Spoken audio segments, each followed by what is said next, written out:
చిత్తవకుండా పుత్తడి కొనండి, విలువకు అపురూపం, నాణ్యతకు ప్రతిరూపం పసిడి. వ్యాపారంలో లాభం వచ్చినా, బోనస్ డబ్బు అకౌంట్లో పడినా, పంట నమ్మిన సొమ్ము చేతికి అందినా, ఇంట్లో శుభకార్యమైన, దగ్గర వాళ్ళ కానుకలు ఇవ్వాలన్నా మనసు మళ్ళేది బంగారం మీదికే.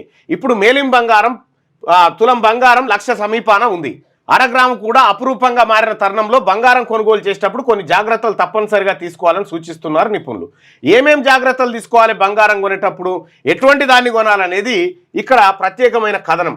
పసిడి నాణ్యతను నిర్ణయించడంలో హాల్ మార్క్ కీలకమైంది. ఈ మార్కింగ్ నంబర్ను కేటాయించడంలో కొన్ని అసైనింగ్ సెంటర్లు మోసాలు చేస్తుండటంతో ప్రతి ఆభరణానికి ప్రత్యేక HUID hallmark unique identification ముద్రించాలని ప్రభుత్వం ఆదేశించింది. దీనిని పరిశీలించేందుకు BIS కేర్ యాప్ను విడుదల చేసింది. మన మొబైల్లో ఈ యాప్ డౌన్లోడ్ చేసుకొని ఆభరణంపై ఉండే HUID నంబర్ అసలుదో కాదో ధృవీకరించుకోవచ్చు. దీంతో ఆభరణాన్ని ఎవరు ఏ సంవత్సరం ఏ నెలలో రూపొందించారనే వివరాలన్నీ వచ్చేస్తాయి. HUIDని కేంద్రీకృత సాఫ్ట్వేర్తో రూపొందించారట. ఈ యాప్ను డౌన్లోడ్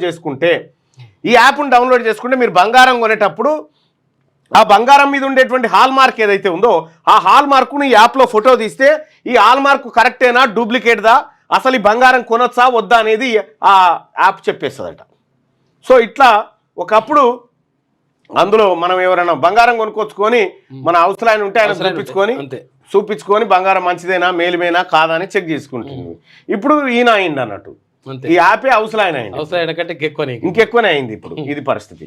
సో వాళ్ళ ఉపాధి కొంత పోయింది. ఇది బంగారానికి సంబంధించి ఇటీవల కాలంలో చాలా మంది ప్రజలు బంగారం ధర పెరగడం కారణం ఏంటంటే బంగారం మీద విపరీతంగా ఇన్వెస్ట్ చేస్తూ ఉన్నారు కాబట్టి రేట్లు పెరుగుతూ ఉన్నాయి అనేది ఈనాడులో ప్రధానంగా ఒక వార్తను చూసుకోవచ్చు ఎట్లా కొనాలనేది.